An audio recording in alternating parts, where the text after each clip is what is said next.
So yung mean of the group data, hanapin natin group data, mean to say, we have the class interval no? Ng ating data. So in that case, so in order to determine the value of the mean for the group data, our x bar is equal to, ang formula natin dyan, that is summation of the f, what is f, the frequency, multiplied by the midpoint, diba? That's your midpoint, x of n. Then you divide that by the n, that is the sum of the frequencies. If that is ungrouped data, it's our formula. Pag ungrouped data, our x bar is equal to summation of x. You divide that by the some number of the scores or measures. Okay? So pareho lang sila ng n. So we're done already with the sample problem ng ating group data last time that we have discussed.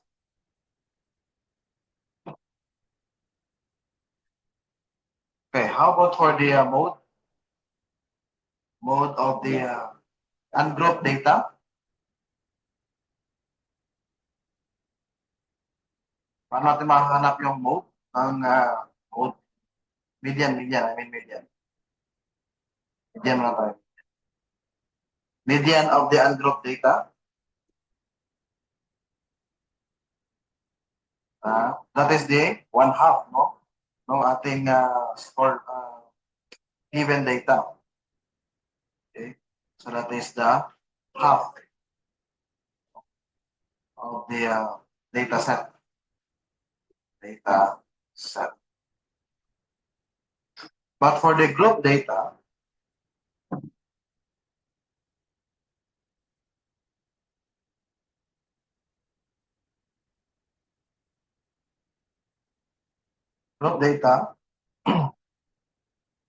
our median, so median natin is M sub D, that's median. That is, yung formula natin, L plus N over 2 minus F2.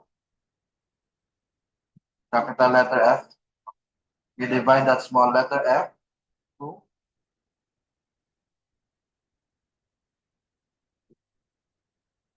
Then multiplied by C. So what is L? That's the lower or lower class boundary of the interval, the lower limit. Yung N natin, that's the number of scores. Yung capital letter F, that is the cumulative frequency. Then the small letter f, that is the frequency of the median class. And then yung C, that is your class size. So let's have the illustrative example.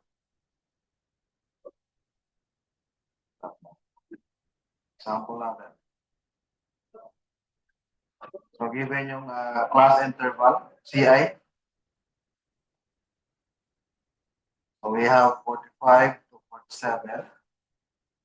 We have the 42 to 44, 39 to 41, 36 to 38, 33 to 35, 30 to 32, 27 to 29. Then meron tayong 24, 26, 21 to 23, 18 to 20, 15 to 17, 12 to 14, then 8 to 10. So this is our class interval as given data set natin. Start with 8 to 10 up to 45 to 47. So the situation of this problem is the same as the previous. That is the scores of the 50 students in a college algebra. Okay. So here is the class interval natin from the 8 to 10 to the 45 to 47. Okay. So next column is the value of f. Okay, that f natin is the frequency of the median class. Okay, in this case, the frequency is given in the problem. Okay, we're not going to look for the frequency. So 45 to 47, that is 3. Then 4, 4. How many 4? Apat, tatlo. Then 2, 3, and 13. Then the last one, the next, that is 8, 3, 3, 0, 2, and 1. Okay, so these are the frequency. Like I said kanina, that is already given on the problem. The next column natin is yung ating F. Ano yung F natin? Capital letter F. That is the cumulative frequency, di ba? So, to the last class interval natin, take note, how many students do we have? We have 50. 50. So, 50 minus 3 is, that is 47. 47 minus 4, that is 43. 43 minus 4, okay. Your partner that, 43 minus 4, that is 39. 39 minus 4, that is 35. 35 minus 2, 33. Then 33 minus 3, 30. Then 30 minus 13, 17. 17 minus 8, that is 9. 9 minus 3, 6. 6 minus 3, 3. 3 minus 0, 3. 3 minus 2, 1. Okay? That is 1. Now, where is the median? Check natin yung median class natin. By median, yung median natin, that's the half. Diba? That's the half.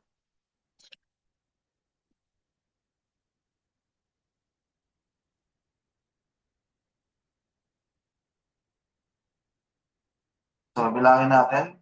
How many class intervals do we have? 3, 4, 5, 6.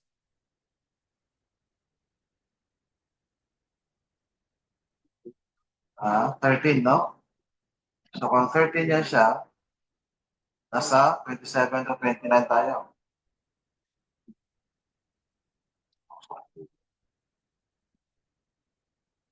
Ito na portion.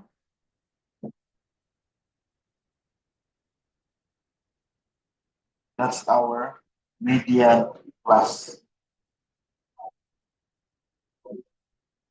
Median class. Okay.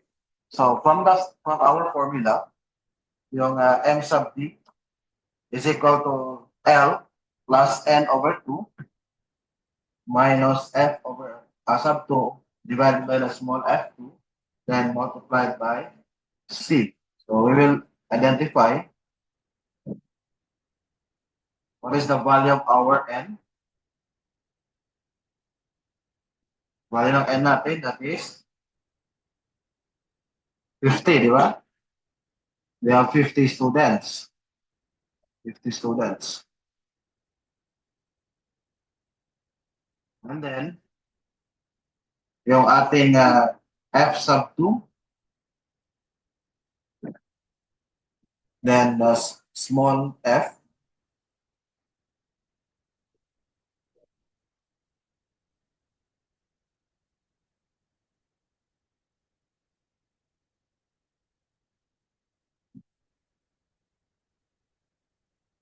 Yung F sub 2 natin, what is the cumulative frequency up to that median class?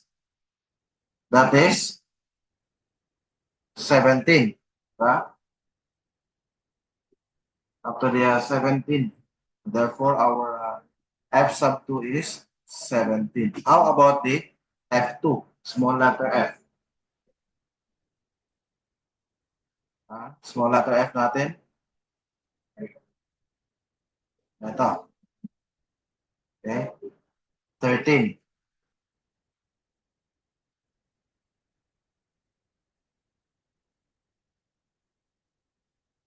Yung capital F natin, you check that on the third column. Ito yan siya. Yung small f, dito sa second column. Ano pa? Kailangan natin. Yung L.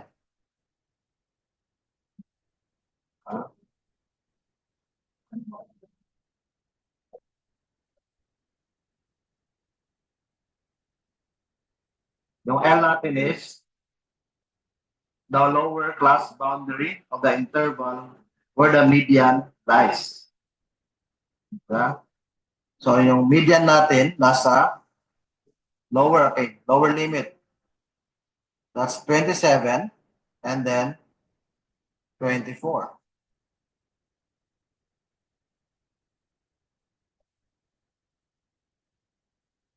Okay. So saan dapat yung gamitin natin na value ng L?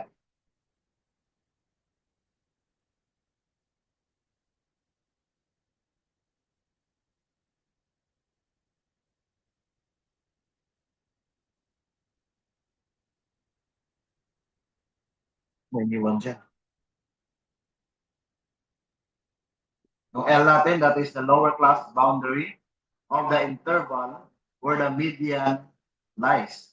So from that, median class natin nandito. So dalawa yung class interval na affected. 27 to 29 and then the other one is 24 to 26. So which one ang gagamitin natin na lower class boundary of the interval?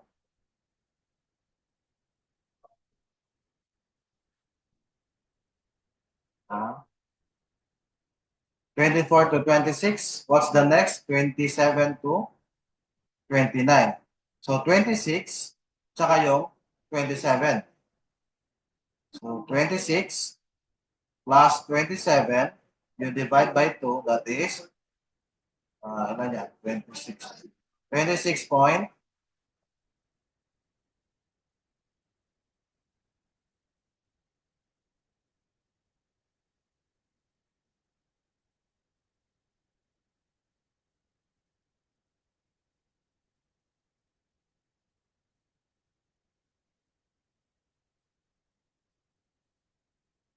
May nakuha ba?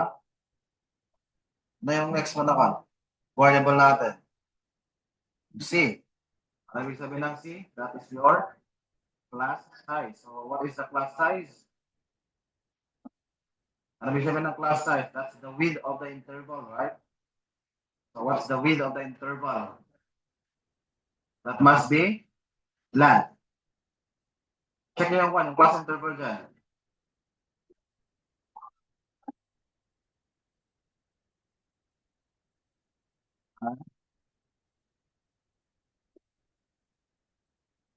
Check nyo. 8, ano ba? 8 to 10. So that is 8, 9, 10. So how many? 12, 13, 14, 15, 16, 17, 18, 19, 20, 21, 22, 23. So how many numbers within the class interval? To the R? 3. Right? So therefore, our class size is 3. Or, ganito, pwede nyo gamitin yung idea na 15, ano ba, 15 to 15, 17 minus 15. Ilan? 17 minus 15, 2 plus 1, 3. 14 minus 12, 2 plus 1, 3. 23 minus 21, 2 plus 1. Okay?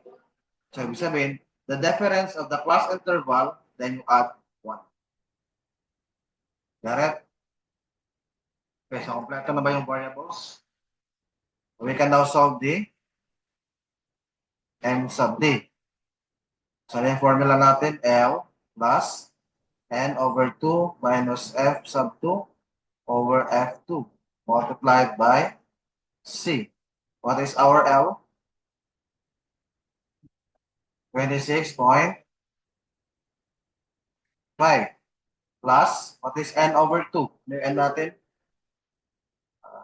50. Then you divide by 2 minus, what's the F2? 17. Small f natin? 13. Okay, so parentheses. What's the value of C? That is 3. So what is now our median? So that is 28.35. I-verify niyo kung tama yan, 28.35. Okay, so that is your answer. Okay, so medyo mahaba lang yung sa pag-group data. Pag-ungroup, madali lang. Napin mo lang yung kanyang gitna.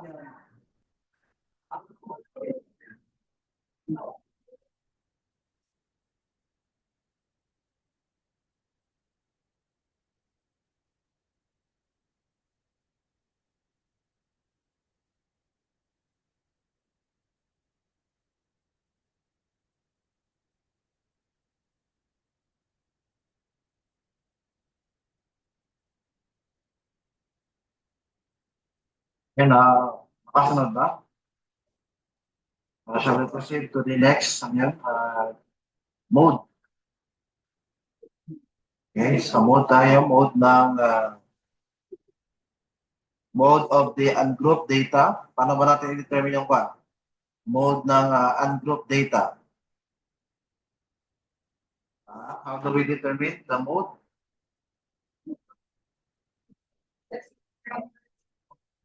It refers to the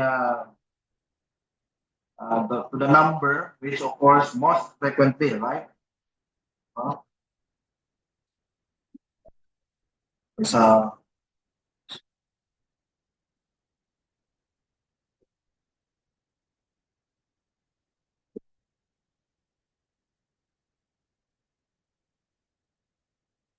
yung para sa ungroup, that is yung which occurs most frequently, no?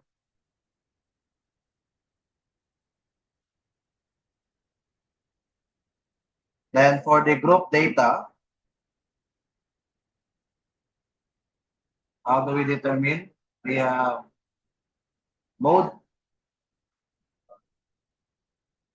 So our formula is M is equal to 3 M sub D minus 2 M.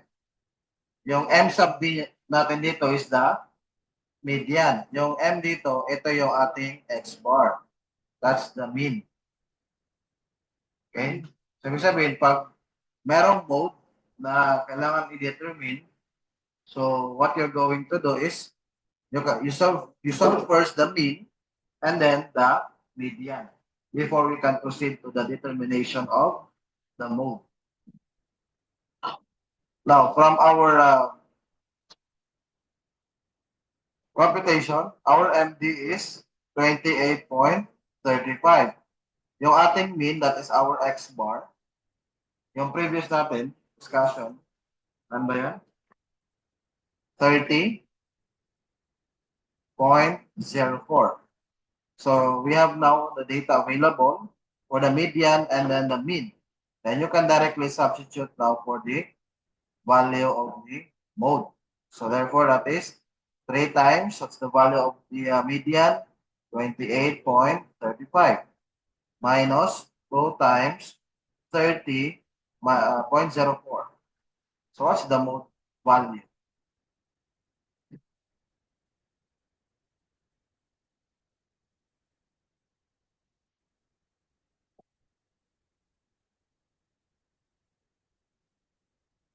What is the mode? 24.97. So this is now the mode.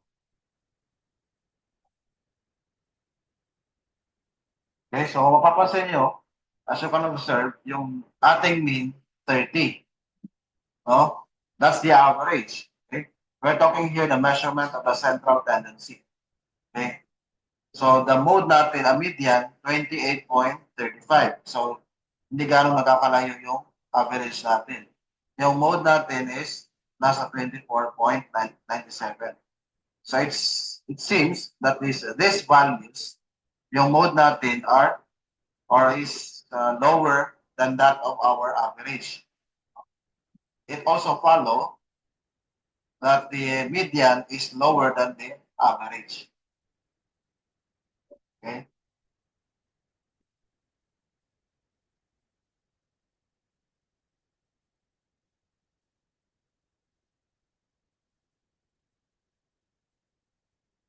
Okay, so shall we proceed to next? Then next na topic dyan. That is quantiles. Sabi ng quantiles. Tiles.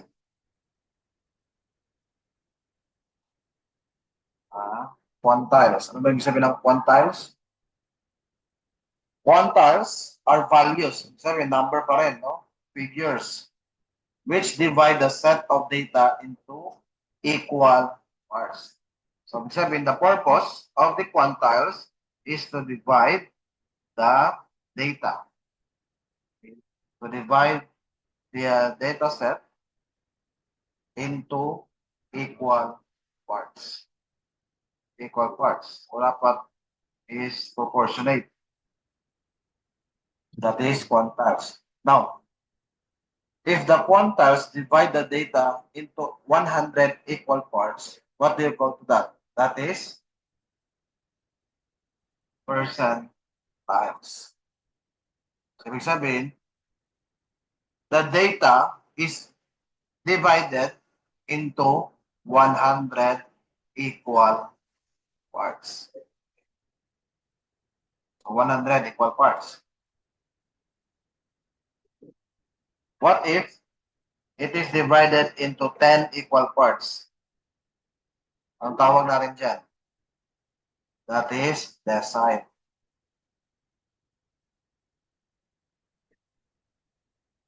If that is being divided into 4 equal parts,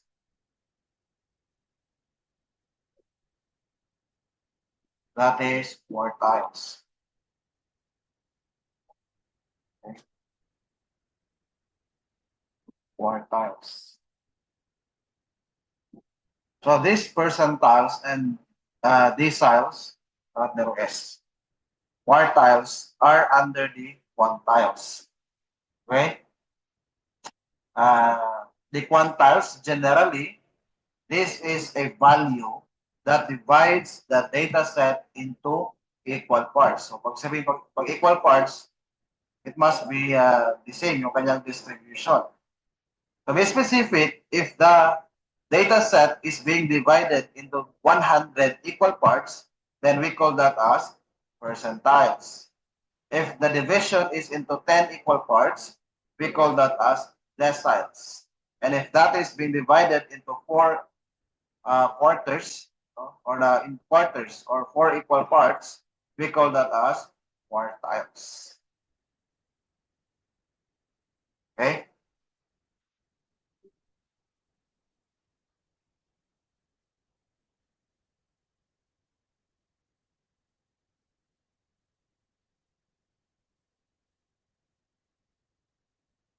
Now, say for example, just to give the concept ng quartiles. Di ba the quartiles, these are the values that divide the data set into 4 equal parts. Tama? Into 4 equal parts. Sabi sabihin, we have the first part, the second part, the third part, and then the fourth part. Okay. Now, the first part, with reference to 100%, right? With reference to 100%, the first part is 25%, right? The second part is the 50%, and then the third part is the 75%, and the last part is 100%. Since it is being divided into equally or equally divided, the 25%, we call that as the 25% tile. 25% tile. This one is the 50th percentile. Then this one is natawag natin na 75th percentile. And then this one is the 100th percentile.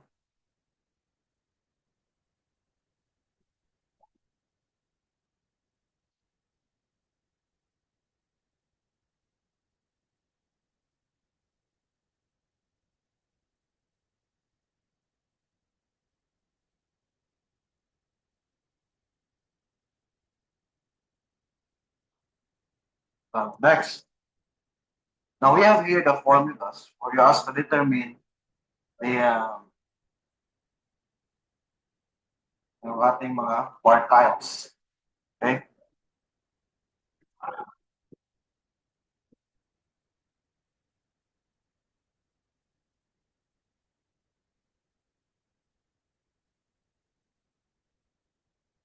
Determine the quartiles.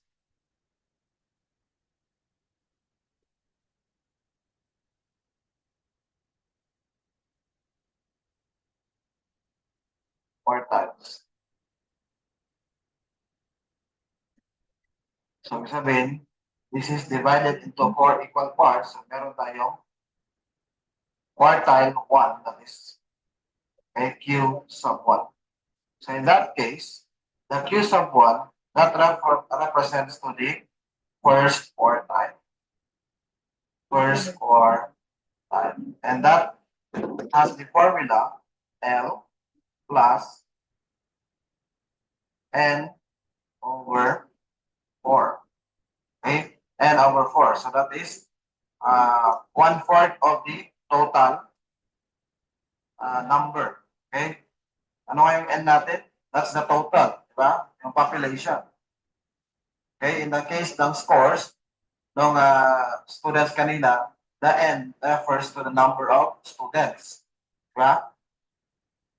Ibig sabihin, kukunin na natin is the 1/4 of the N. Because that is first quartile, that is the 25%, okay, of the population. So that is 1/4 of the N minus F sub 1, then you divide by small f sub 1. Then multiplied by the class size. Okay, nakuha ba? Now, for the second quartile, that's our Q sub 2. That's our second quartile. So that is L plus, what should be our N over 4 here? That is N over 2. Kasi nga, second quartile is the 50%. Right? So that makes it as 1/2 minus F sub 2. Then you divide it by the small f sub 2. Ano nga itong F? That's the cumulative, di ba? Itong F, small letter f, that's your class frequency. Then parentheses multiplied by C. Your C is your class size. And then to determine the Q sub 3, that is your third quartile. So for third quartile, that is L plus, will happen to the N over 2. That becomes 3N over 4 minus F sub 3. Then you divide by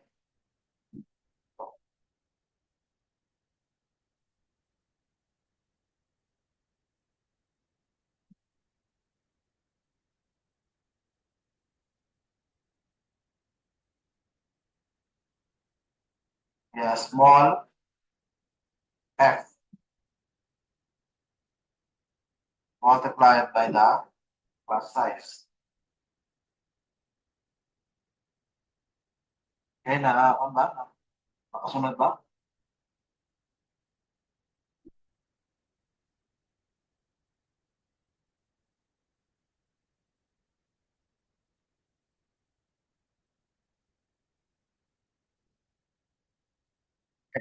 So let us use the ito yung data kanina, no? Ito pa rin. So ang target natin is we will determine the first, the third, and then the second quartile. Okay?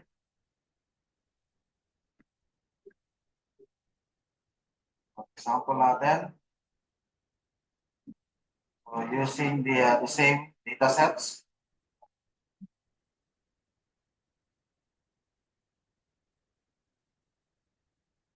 Data sets natin, no? So ang target natin is to determine the Q sub 1, the Q sub 2, and the Q sub 3.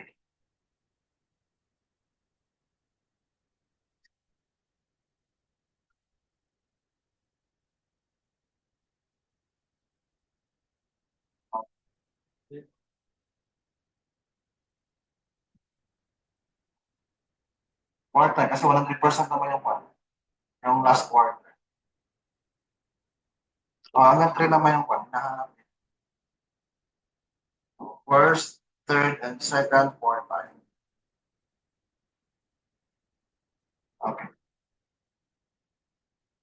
So Q sub 1, we say using our formula, L plus N over 4 minus F sub 1 over F sub 1 multiplied by our class C.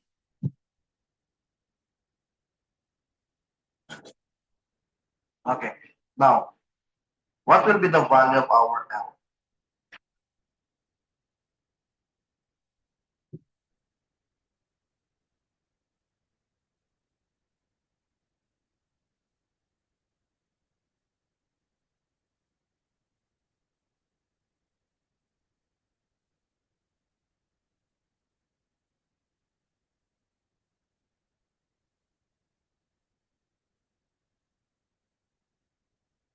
N natin dito, and N natin is 50. What's our F? Sub 1. What's our F? Sub 1, yung small. This one is cumulative. This one is the class frequency. Then our C. Okay, L. So what is our F?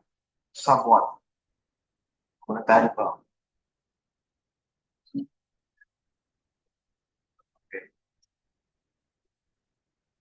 So from 8 to 10, 12 to 14, 15 to 17, 18 to 20, 21 to 23. Our F is 9.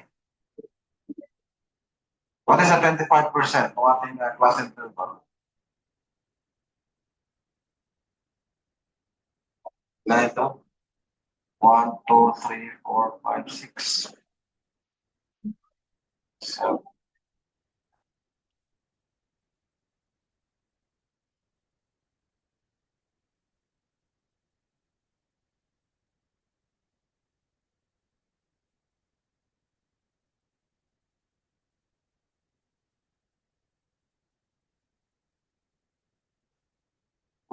3, 4. So this one, this becomes your 25 percentile. So our capital F is 9. Then our small f is 8. Okay? Ito yung magiging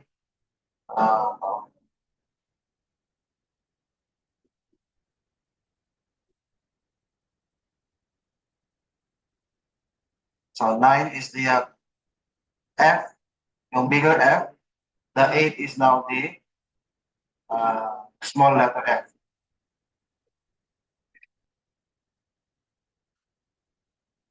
F1, that's your 9. Small f is 8. Tama? Then, ang class size natin is 3. What is now our L? Our L is 24 and 23. That is 24 plus 23. Then divide by 2 is none. 23 plus 24. Divide by 2, that gives us 23.5. So substitute the values that we have. Case of 1, our L is 23.5 plus N is 50. We divide by 4 minus 9. We divide by 8 times 3. So what's the answer? Our first quartile is 24.81.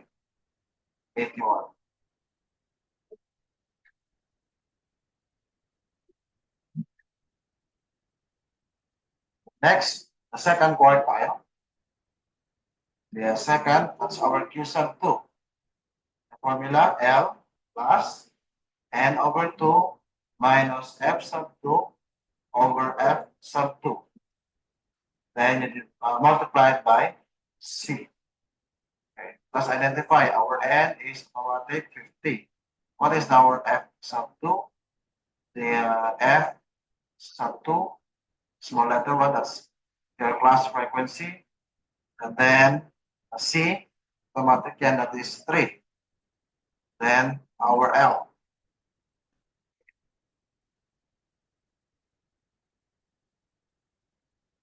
So, balik tayo sa data sets natin.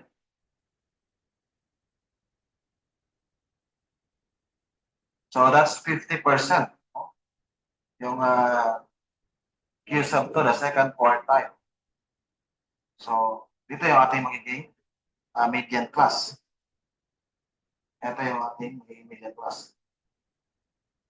So, in that case, sa lower niya, yun yung kanyang cumulative, 17. Yung small letter F niya, yun yung nasa taas, 13. And then, yung kanyang L, 27 and 26. So, divide 2 natin yan, that becomes 26.5. Okay, substitute natin the L.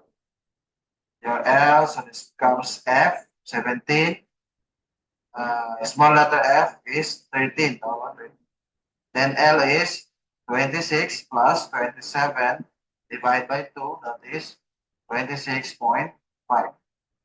So, second quartile is equal to, so the value of L, 26.5 plus this N over 2, 50 over 2 minus F2 na malaki, 17. Then you divide by 13 multiplied by 3. So what is now the second quartile? 28.35. Okay, you check the value of 28.35. That is the same as our median. So meaning the median is at the 50%, huh? Which is the definition of the median. The median is at the 50% or the half of the data set. The half is the 50%. So therefore, the second quartile here is equal to the median with respect to the 4 equal parts as being divided. Next, how about for the third? Our Q sub 3, the third quartile. So L plus 3n over 4 minus F sub 3 over small f sub 3. Then multiplied by C. What is our N? 50. F sub 3, F sub 3. The C, automatic, that's 3. Our L. Okay, balik tayo sa one. Data.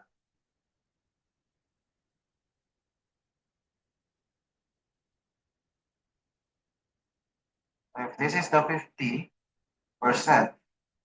saan yung ating 75%?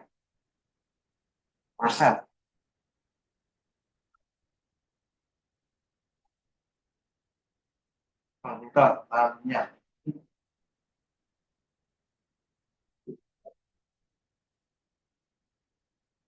Diba? Ito yung 100% na. So in that case, this is our median. This is the 75%. We have 50%. So in that case, our F sub 2 is 35. Yung small f, 4. The L, the lower, 36. So 36 plus 35, then you divide by 2, lang. 35.5. Pero, so yung F3 natin, that is 35.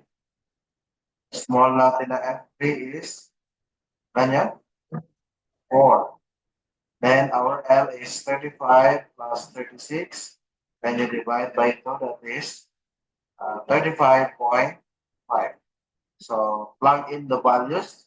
Third quartile is equal to 35.5 plus 3 times 50. We divide by 4 minus the F3 is 35. Then small letter f, 4. Then the class size is 3. So what's the value of the third quartile? That is 37.30. That's the answer.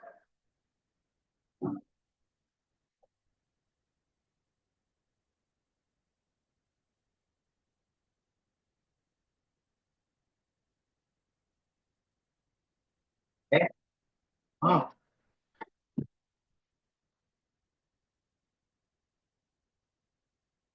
Di ba i-divide siya into 4 equal parts? Tayo. Data sets. Sa yung ating pangganina.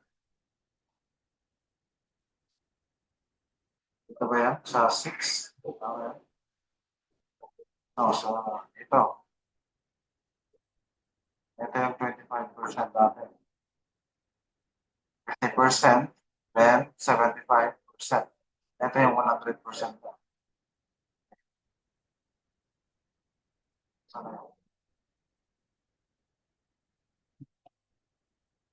Okay. So 100%, so that is divided into 4. So ilan itong data sets natin? 13, di ba? 13. So dapat divide natin sa 4. Ilan yan siya? Apat-apat. Di ba? Apat-apat. So, one data set, one class interval, second, third. 1, 2, 3, 4. Ito, 1, 2, 3, 4. Meron man tayong booking. Ha?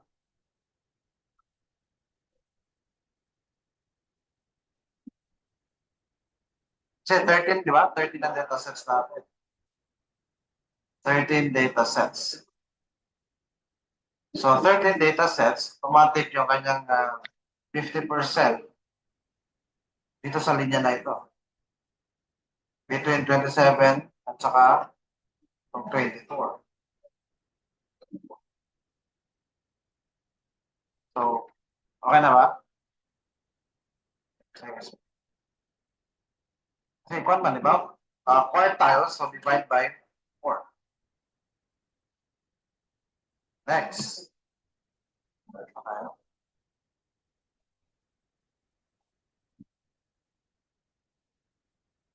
Next is to determine the percentiles. Kanina, that is quartiles. Ngayon, percentiles. So, ibig sabihin, we have 100, the data sets is divided into 100 equal parts. So, our formula for the percentile, ayan, P sub P, no? P, that's capital P, then small letter p is equal to Pn minus F. You divide by F sub P. Then, parenthesis, the class size. What's the capital P? Ay, meron pa L plus. L plus. Yung L natin, that's still the lower class boundary of the class interval upon which the P sub P lies.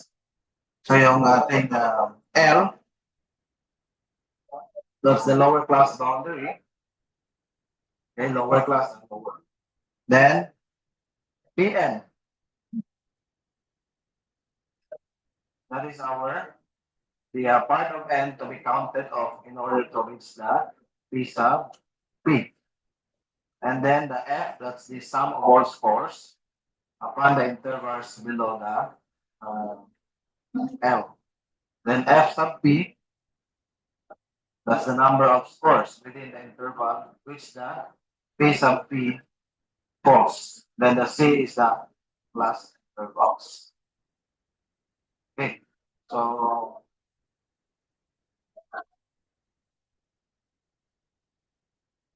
same pa rin na data sets, gamitin natin. We will utilize the same data sets.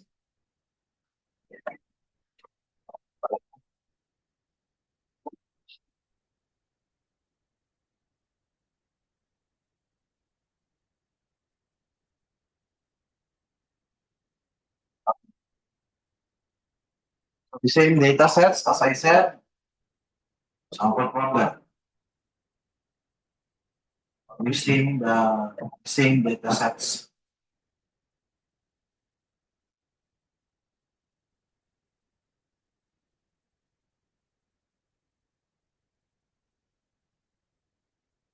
So, hanapin dito is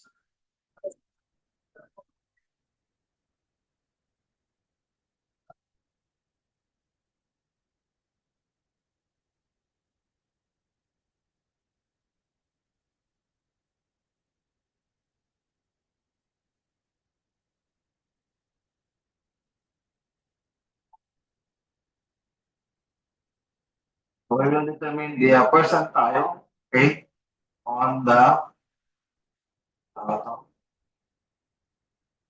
P10, no? P10, P20, okay, depende yan sa walang problem pag minahanap. P30, P40, P50, P60, P70, P80, then P90. So, automatic naman yung 100. Okay?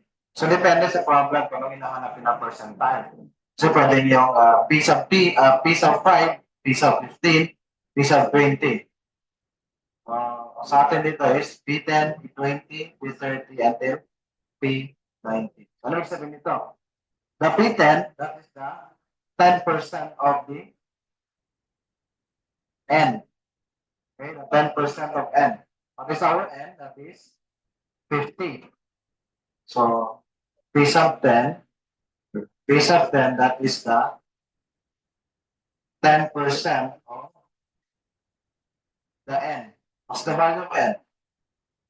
That is your 50 students. So, 10% of 50 is equal to 5. So, that's only the consideration is 5.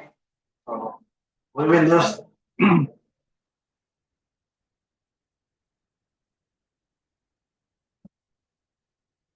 P10 using the formula L Pn minus F over F sub P multiplied by C.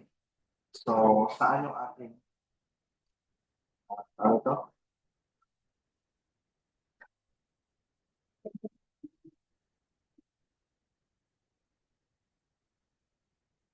10 plus 6 natin. Yan.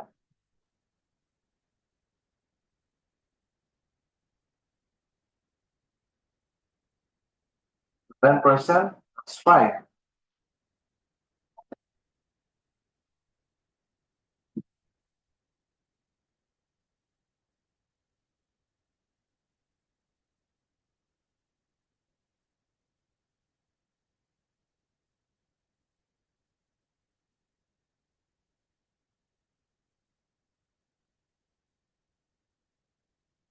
Saan dapat gawa natin?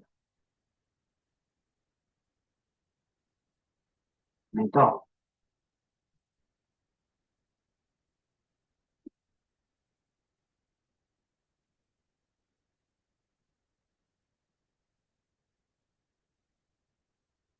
Tama?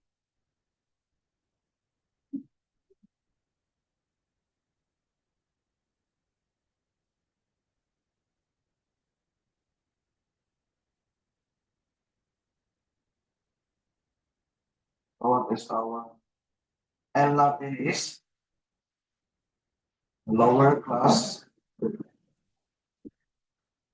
That is 17 plus 18. That is divided by 2, 17.5.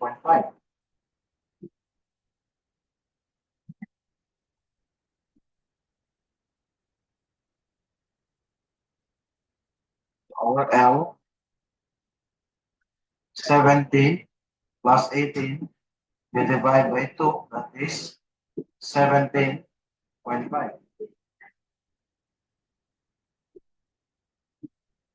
Then what is our P sub Pn? But Pn is the part of n to be counted off in order to reach the P sub P. So P10 was the value.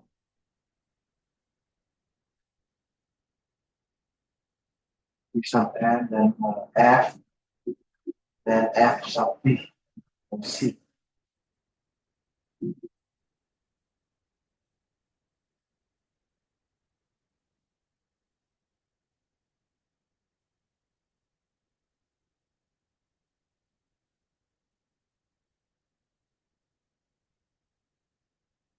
Is Pn, that is the 10% of 50, and that is 5.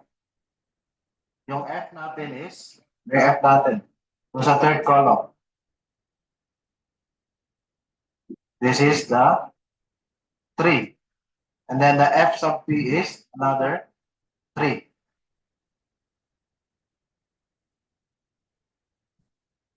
This is your F. This one is your F sub P.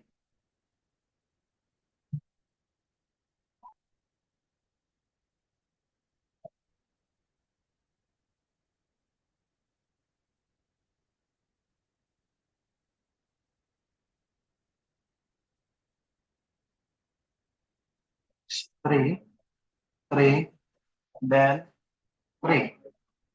So, kompleto na yung 1 dito. So, P, our L is 17.5 plus yung Pn, that is 5. 5, then yung F, capital F is 3. Small f sub P is 3. Then the value of C is also 3. So what is the 10th percentile? That's 19.5. How about for the P20? That is the 20% of 50. So what's the 20% of 50? 10.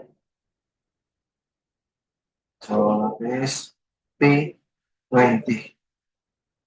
Okay, look at that.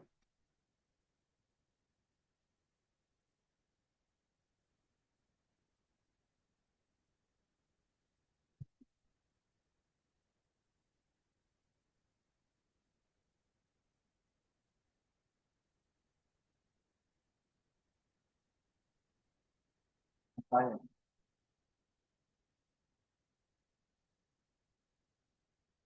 But then, this becomes your 20.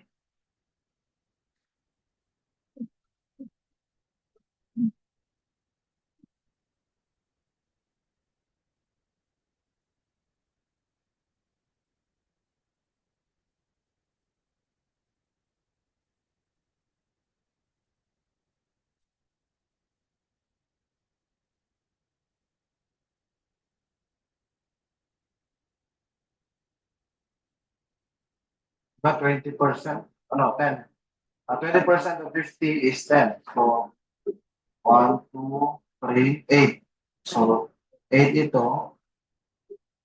So, between this one, 8 students. Or 10 students.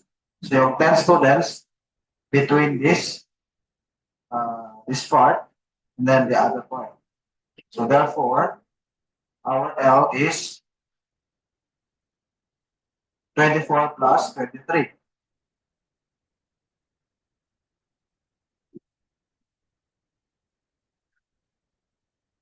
Nakuha niyo ba? Nakasunod ba? Counting na yung sa percentage. Di ba? P10. Pag P10, 10% of the total number. Ibig sabihin, what is the 10% of the 50 students? Oh, that is 5. Diba? Oh, di 5 na siya. Di ba itong second column natin that represents the class frequencies? Oh, 1 plus 2. 3. 3 plus 3? 6. Dahil kailangan natin? 5. Si 6, saka ito. So, ibig sabihin, nasa gitna. Okay, yung P20. Yung P20 natin. Ilan yung required natin? 10. Diba? O, sige. 1, 2, 3. Plus 3, 6. 6 plus 3, 9. So, ibig sabihin si 10 is nasa taas na 9. So, this becomes your 20.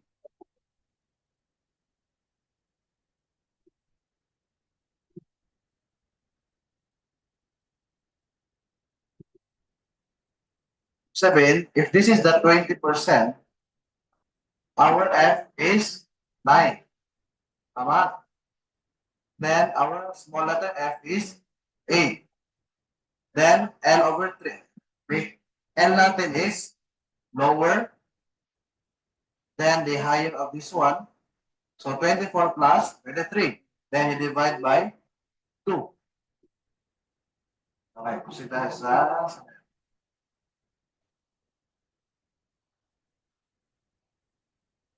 7. Ang L natin is 23 plus 24. You divide by 2. That is 23.5. Our F is 9. Our F sub P is 8. C is 3. So plug in the values. 23.5 plus what's the PN? That is 10 minus 9 over 8 times 3. That is 23.88. Verify nyo lang. Sige, next. P30. Balik tayo sa P30. Ibig sabihin 30% of T. So, saan dapat yan?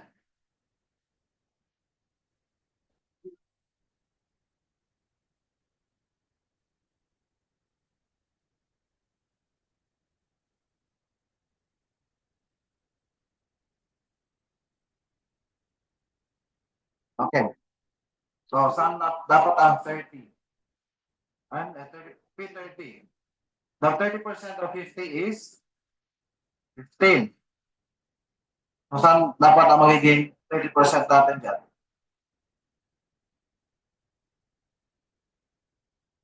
1 plus 2, 3. Plus 3, 6. Plus 3, 9. Plus 8, 17. Ilan ang required natin? Sabi, nasa baba pa rin ng 17. This is also 30%.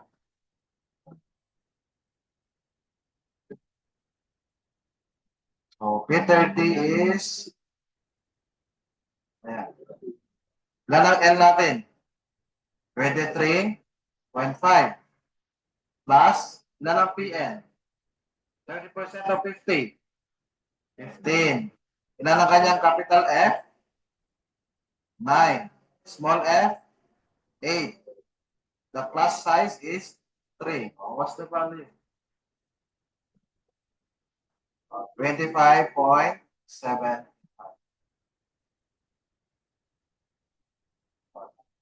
Still have 8 minutes.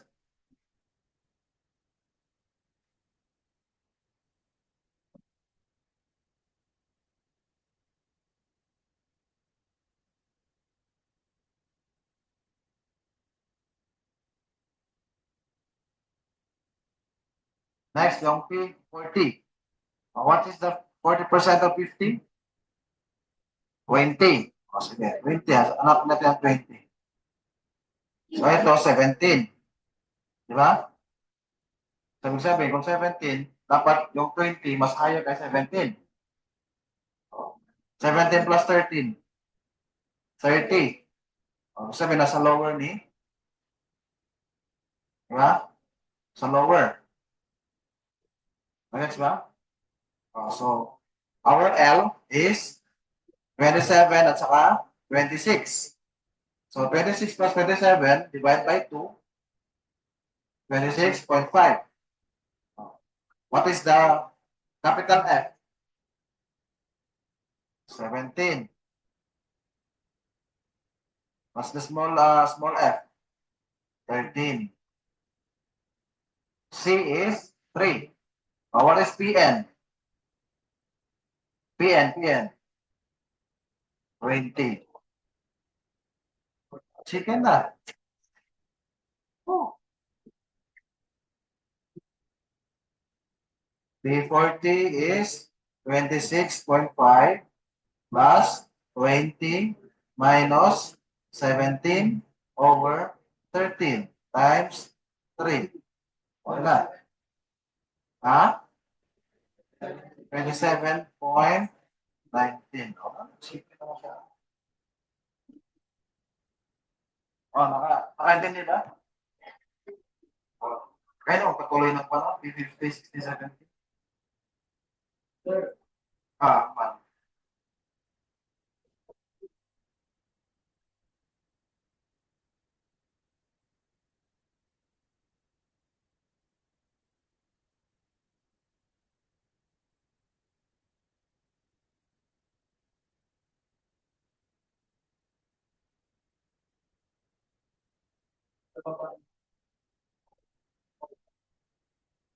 You take note of this PN, ha? Ito ang PN. Yung P dyan, okay. Yung PN, yung P dyan is referring to the percentage. Yung N is the total of the population. So if what is being asked, let's say 25%, sabihin P 25, no? So the P is the 25%. So that is 25% of N. So let's say N natin is 50. So that is 27.5. The question is 27.5. Pwede bang kalahati ng tao? Okay?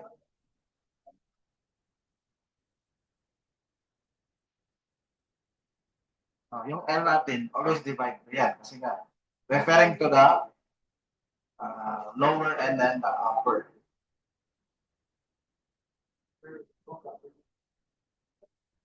Okay, ano kasi ba? This group. Chicken na, hindi na pinagtawisan.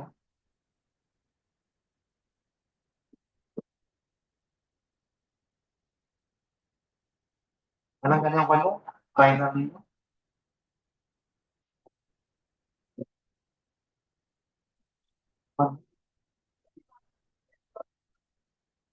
Na-meetings man tayo. Before mag-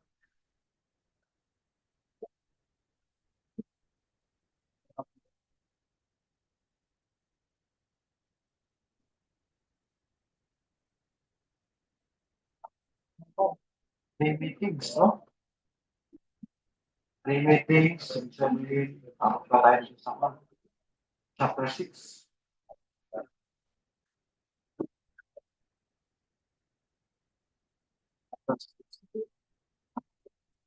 Six and 7.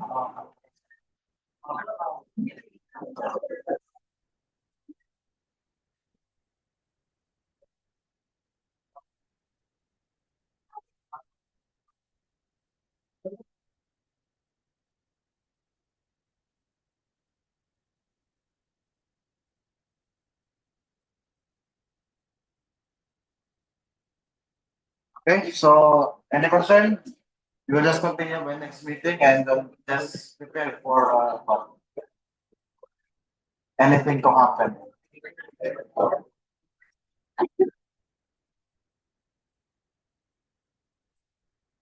Okay, so class dismissed.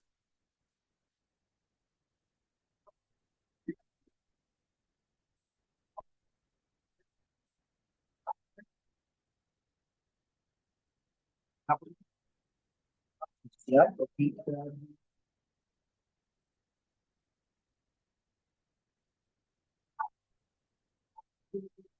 Ano yung sir, yung MW na 9 to 10:30.